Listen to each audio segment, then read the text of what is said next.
Welcome to episode 3 of the screencast series on getting started with the PHP wrappers for Kendo UI. In the first two episodes, I showed you how to set up the basic structure for working with the PHP wrappers, walked through some of the code to generate the Kendo UI controls, and showed how to connect it all to a server API. In this episode, then, I'm going to look a little deeper at customizing one of the core Kendo UI components, the grid. I'll show you how to get the basic grid configured with columns that come from the API data, how to create custom column templates from a nested object in the data, how to set up add, edit, and delete functionality for the grid, and how to mix the PHP with a little bit of custom JavaScript to create a custom editor for the records that we'll be working with. Now, if you haven't watched the previous episodes yet, and you're new to the PHP wrappers, I'd suggest going back and watching those first. I'll be moving pretty quickly in this episode, and only showing code that's new, different, or relevant to the task at hand. You'll need to have a pretty good understanding of the project structure and the required PHP calls to set up the Kendo UI wrappers in this episode.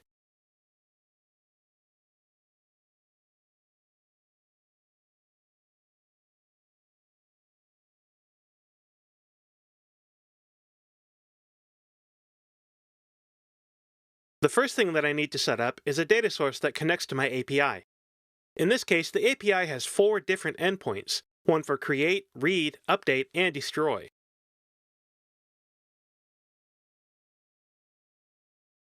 I'll build out my data source transport fairly quickly here, with the request type set to post and the content type set to application/JSON in all cases.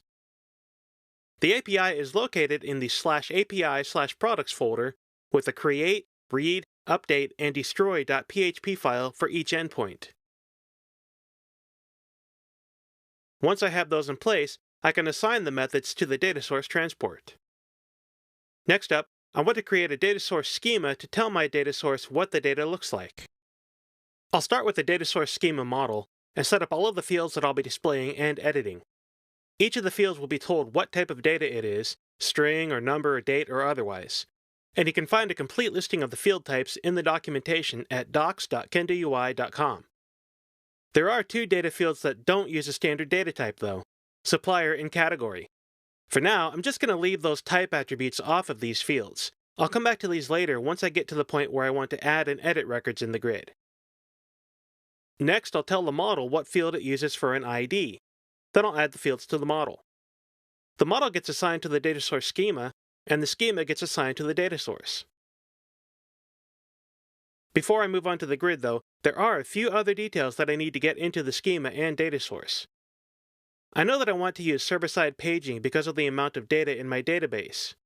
It's easy to turn on paging though. Just set the page size of the data source and tell it to use server paging in this case.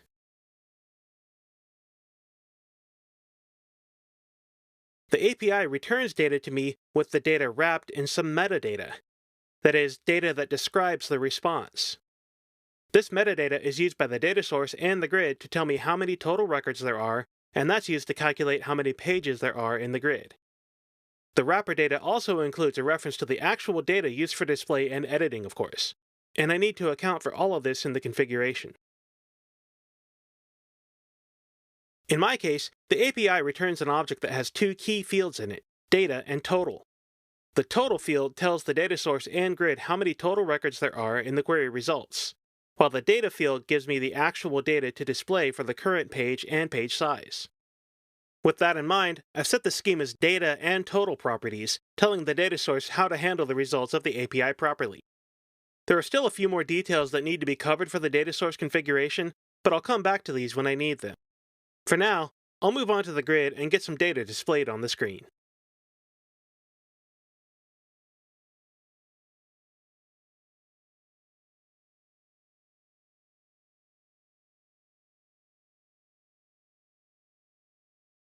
Getting a grid in place is as easy as any other control.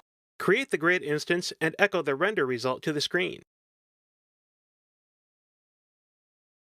Getting the grid to do something more useful, though, will need a little more configuration. In this case, the columns I want to display include product name, supplier name, category name, unit price, and units in stock. And for the most part, getting these displayed is as simple as adding a new grid column instance, telling it what field to use from the dataset, and giving the column a name. Once I have the columns defined, I can add them to my grid. And after I've assigned the data source to the grid and tell the grid that it is pageable, I start to see something more useful, although it's not quite what I had in mind. I set things up so that there should only be 5 records per page, but scrolling down I can see that there's obviously a lot more than 5 records. In fact, I'm showing the entire 80 record dataset at this point, although if I do scroll to the bottom, I can see that I have the correct number of pages listed. The problem is that the data source is telling my server how to do paging using a format that my server doesn't recognize. My server expects to have all of the request parameters passed to it as a JSON document, and if I look at the Network tab and examine the read request, I can see that it's being passed back as a standard form post instead. To fix this, I need to change the transport and tell it to serialize everything as JSON instead of the standard form encoding.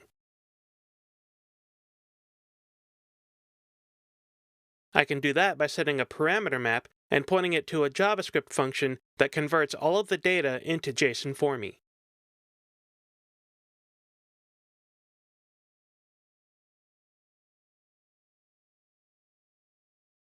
Once I have that in place, reloading the screen shows the correct number of records on the screen. And if I examine the Network tab again, I can see that the read request is being made with a JSON document instead of a standard form encoding.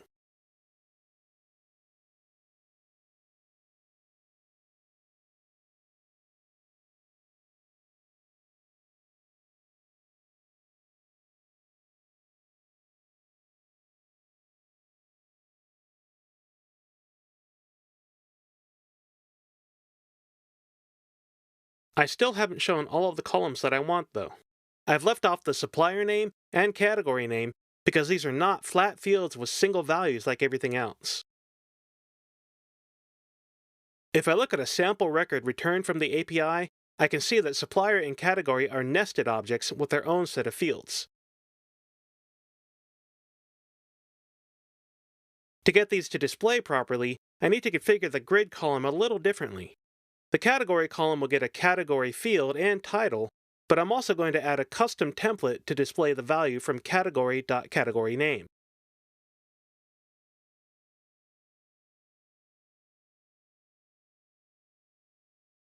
The result is the category name showing up in the grid the way I want. I also want to do a little more formatting of the unit price column. I'm going to call the format function and tell it to format the value as currency. The result is the unit price being displayed in dollars and cents instead of just a decimal.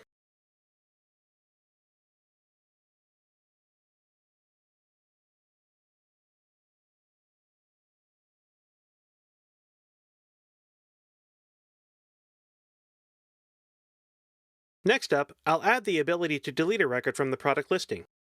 To do this, I'm going to add another grid column that will contain a grid column command item. The command item will have a name of destroy, which is recognized by the Kendo UI grid, and it turns this into a delete button for me. In order for this button to work, though, I need to set the grid's editable attribute to true. Now I can click the delete button and it gives me the confirmation dialog to let me either confirm or cancel the delete.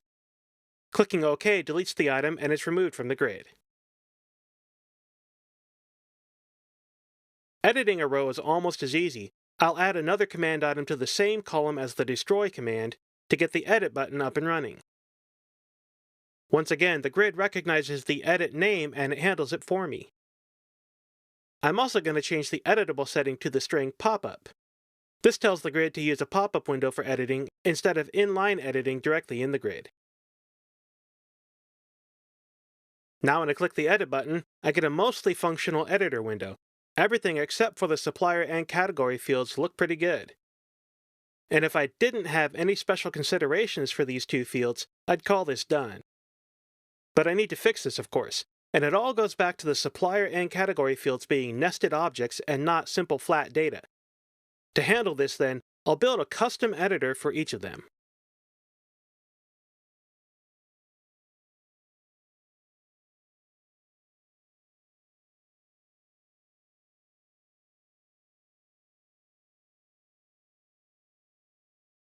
At this point, I'm going to step out of the PHP for a moment and show how easy it is to make the leap from PHP to JavaScript and back. I want to build a drop-down list for the supplier and category editors, and I want to have that drop-down list load data from my server API. Now, rather than walk through the entire configuration of a drop-down list at this point, I'm just going to paste in the two JavaScript functions that I need.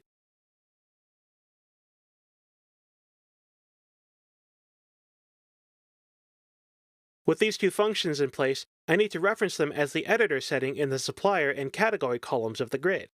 And I can do that by setting the editor attribute to the name of the JavaScript function. The grid uses this name to find the functions and calls them when needed.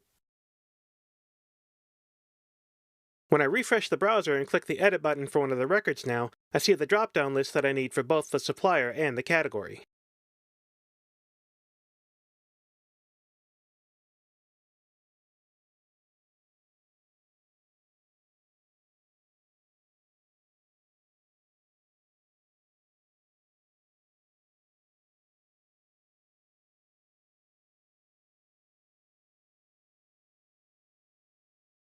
The last thing I need to do is add new products, and I want an Add button to do this.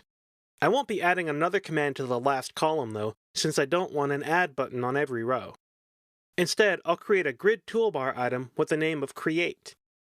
Then I'll add this object as a toolbar item instead of a column. The grid recognizes the Create name again and adds the right button to the grid for me. When I click the Add New Record button, I get the same form as editing, only I don't have any values in the product name, category, or supplier fields. When I fill in the information and click Update though, well, nothing happens. It turns out my API is not getting all of the information that it needs, and I haven't put any real error handling in here to show that there was a problem on the server. The API expects supplier and category to be nested objects the same way it returns data to the page. But when creating a new record, the supplier and category fields don't exist yet. When the drop-down list for the supplier and category are changed, it attempts to bind the selected name and ID to a non-existent field, and the field remains undefined. To fix this, I need to set the default value of the supplier and category fields to an empty JavaScript object. Of course, I'm using PHP to do this, so I need a way to tell the PHP code to use an empty JavaScript object. It turns out this is easy. As I showed in the first episode of this series, the PHP wrappers will serialize PHP objects into JavaScript objects for me. I can set the default value of the supplier field and category field to empty PHP object instances, and when this gets processed, the PHP objects will be turned into empty JavaScript objects.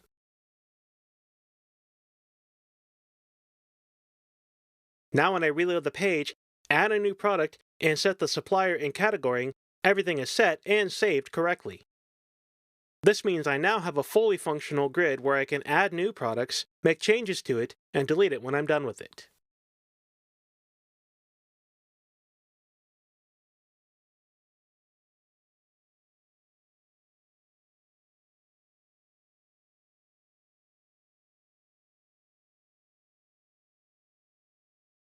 I hope you've enjoyed the series on the PHP wrappers for Kendo UI's web controls.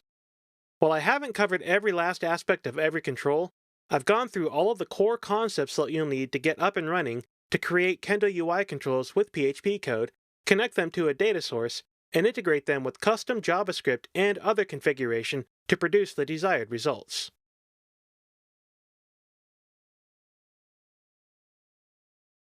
For more information on the PHP wrappers, or Kendo UI in general, be sure to check out kendoui.com, where you'll find links to the server wrappers, documentation, and demos for all of the controls, and more.